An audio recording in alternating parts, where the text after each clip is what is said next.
Eu fiquei na minha cabeça aqui com uma outra pergunta para você, Jéssica. É sobre as crianças.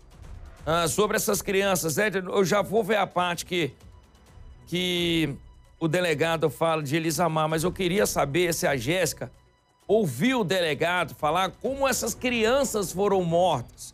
Ele chegou a dar detalhe de como essas crianças foram mortas e quem teria matado essas crianças, Jéssica? Pois é, Fred, essa história dessas crianças, né, Tatuzinho, mexeu com todo mundo, o delegado falando aí detalhes. Eles foram mortos junto com a mãe, com a Elisamar. O delegado até conversou aqui com a gente, disse que a Elisamar e os filhos, eles são atraídos para aquela chácara justamente pelo Tiago.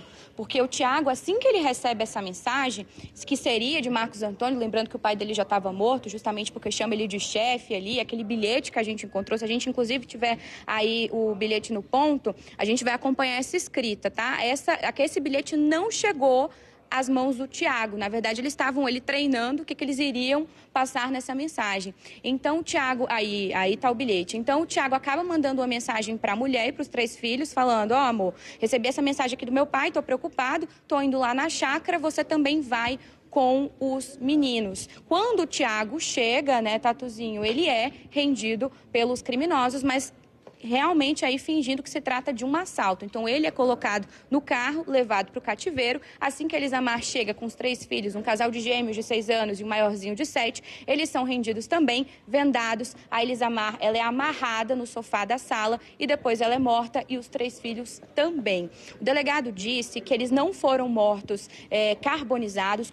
Quando eles entram no veículo, eles já estão mortos, porque a perícia do estado de Goiás, a gente lembra que esse carro foi encontrado na região de Cristalina, não tinha fuligem, não tinha, então, no corpo. Então, a perícia detectou isso. Então, eles já estavam mortos, assim, já estavam mortos depois que esse carro é carbonizado. A polícia acredita que eles tenham sido realmente sufocados, viu, Fred? Sufocados. E quem teria cometido esse assassinato teria sido realmente o Carlomã, o Gideon e o Horácio. Eles estão envolvidos na morte dessas 4 pessoas. Na verdade, o Gideon está envolvido em todas as mortes. Ele só se afasta dos assassinatos das 3 pessoas que foram encontradas, né, Tatuzinho, naquela vala, na região ali de Planaltina, mais ou menos uns 5 quilômetros de onde funcionava o cativeiro, porque ele estava com as mãos queimadas.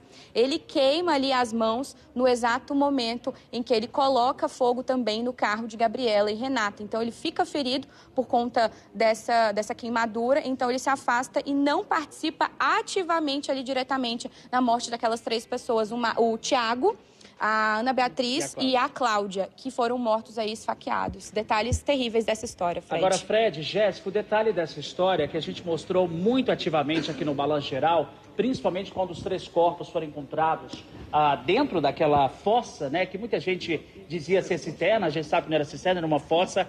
O delegado explicou que os 3 foram levados do cativeiro, Fred, no Vale do Sol, que fica na região de Planaltina, para essa chácara abandonada no núcleo rural Santos Dumont. Eles foram levados vivos. Isso. E agora só, Fred, aquilo que a gente já vinha trabalhando lá atrás. Tanto o Tiago, bem como a Cláudia e a Ana Beatriz, eles foram mortos a facadas antes de serem enterrados, um em cima do outro, com terra, cal, para livrar da questão do odor e também para corroer o corpo, bem como também calhas que foram jogadas dentro daquela fossa de mais ou menos 2 metros. Então, essa é a informação que o delegado disse. Tiago, Cláudia e a filha dela, Ana Beatriz, foram levados vivos, vendados, amarrados, amordaçados para esta chácara abandonada no núcleo rural Santos Dumont. Fred. Do carro em uma fila, né, Tatuzinho? Olha só esse detalhe, Fred. Quanta maldade. Um crime realmente com requintes de crueldade. Cada um ali, o delegado disse que eles fizeram uma fila, então matavam uma a facadas, jogava na vala. Matava o terceiro a facadas, jogava na vala, assim por diante. E os corpos foram encontrados exatamente desse jeito, em um estado avançado de decomposição, mas os policiais encontraram ali cordas, porque eles estavam amordaçados, vendados. Realmente, infelizmente, sofreram bastante antes de serem mortos, até porque já estavam há algum tempo já no cativeiro, né, Tatuzinho? E Fred, se a gente puder colocar aquelas imagens que a gente vinha comentando durante toda a semana, daquele circuito, daqueles 2 carros também, né, Tatuzinho, Sim. que saem do cativeiro ali de madrugada, é essa cronologia que a gente montou, Fred. Eu e Tatuzinho, você também, Nicole, ao longo de toda essa semana, essa cronologia bateu. O primeiro vídeo que a gente conseguiu aí, perto do cativeiro, é quando saem 2 carros, um carro que seria da Cláudia e outro carro de Marcos Antônio. Então, esses 2 veículos saem do cativeiro, ficam mais ou menos aí umas 4, 5 horas fora. Daqui a pouquinho a gente coloca essas imagens para vocês na tela. E só um carro volta. O carro do Marcos Antônio não retorna. Então, é nesse momento realmente que Gabriela e Cláudia foram colocadas vivas dentro do veículo e dirigiram até a região de Unai, em Minas Gerais, onde elas são mortas também sufocadas pelo cinto de segurança, mãe e filha, infelizmente. Agora dentro, Fred, só para a gente complementar a informação da Jéssica, dentro do cativeiro ali, onde todas essas 4 pessoas ficaram, o Tiago, onde o Marcos Antônio foi enterrado, inclusive esquartejado, há um detalhe que a Polícia Civil segue investigando nessa história, é que para entender, a Renata e a Gabriela, mãe e filha, ficaram 18 dias, mais ou menos, antes de serem levadas ali para a região de Unai e carbonizadas, né? E olha só, as imagens exatas desse carro saindo. E agora, a Cláudia e a própria Ana Beatriz, mãe e filha, também não se sabe, mas uma investigação mais precisa para frente vai apontar se elas foram estupradas antes de serem mortas. Esse trabalho, Fred, a polícia já disse, esse trabalho continua. Está aí a imagem da Cláudia e da Ana Beatriz, também inocentes nessa história, para identificar. Segundo o próprio delegado, Fred, um dos presos em depoimento, possivelmente o Carloman, que sempre agiu com muita violência, com a arma de fogo, que a gente já vinha trabalhando isso atrás, que sempre simulava os assaltos, que na verdade não era assalto, já era um crime premeditado, ele disse... E o Carloman dos Santos, 26 anos, realmente confirmado pela polícia, Carloman mesmo.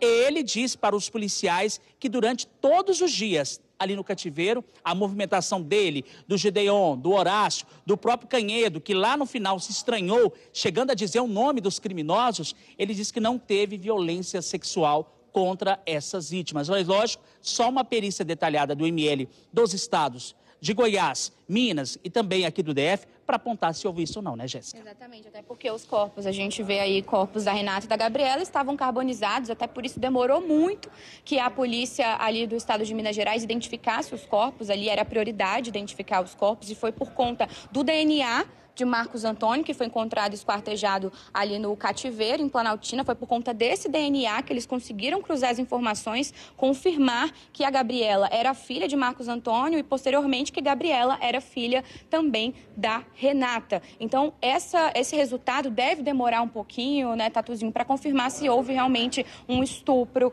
porque o Tatuzinho esteve ali na vala, ali onde foi encontrado esses 3 corpos na região ali de Planaltina, próximo ao Vale do Sol, e encontrou também preservativos, né, Tatuzinho? Sim, inclusive o local lá nós mostramos, eu e meu querido Zambrotti, que inclusive está aqui também nessa cobertura, a gente mostrou a situação dessa chácara abandonada, que até devido à nossa apuração e o nosso trabalho no dia ao vivo, serviu até para a polícia investigar mais detalhes daquela chácara abandonada. Agora, Fred, o que chama a atenção também aqui, Fred, apurando esses casos, o delegado, ele segue também conversando com os veículos de imprensa aqui, é que de todos esses 5 presos, até agora, considerados aí uma associação criminosa, ele falou um detalhe, Fred, até da questão dos presos, dos crimes que eles vão responder, entre eles tem associação criminosa, ocultação de cadáver, né, e outros crimes também. Corrupção de menores também, latrocínio, que é o caso ali do Tiago, né, que acaba entrando nesse caso, vários crimes, e pode somar aí um número extraordinário que a gente sabe, né? Vamos passar isso pro Fred? Vamos. Fred, você já imaginou o que eles podem responder e quantos anos de cadeia dá o total de crimes que eles cometeram nessa chacina, Fred? Tatuzinho, vamos embora colocar 12 anos. 12 anos aí é a pena mínima para um homicídio simples. Pena mínima só para um homicídio simples. A gente colocar 12 anos vezes 10, meu irmão, são 120 anos. São 120 anos. Eu joguei a menor pena possível para um caso desse. 120 anos. É muita cadeia que esses caras merecem. Eu não tinha essa informação que vocês dois acabaram de me trazer agora, de que aquelas pessoas que estavam lá naquela fossa que o Tatuzinho chegou na beirada e passou 3 horas conversando comigo sobre aquilo lá, que elas teriam sido mortas lá, cara. Como é que pode? Mata uma e joga. E as duas vivas vendo isso. Mata outra e joga. E a terceira viva vendo isso. Serem mortas, enterradas, enquanto ia matando uma por uma. Uma por uma. E até jogar a terceira vítima lá dentro. Naquele caso, 2 mulheres e um homem. Cláudia, Ana Beatriz e Tiago. Cláudia, Ana Beatriz e Tiago. Cara, que tristeza.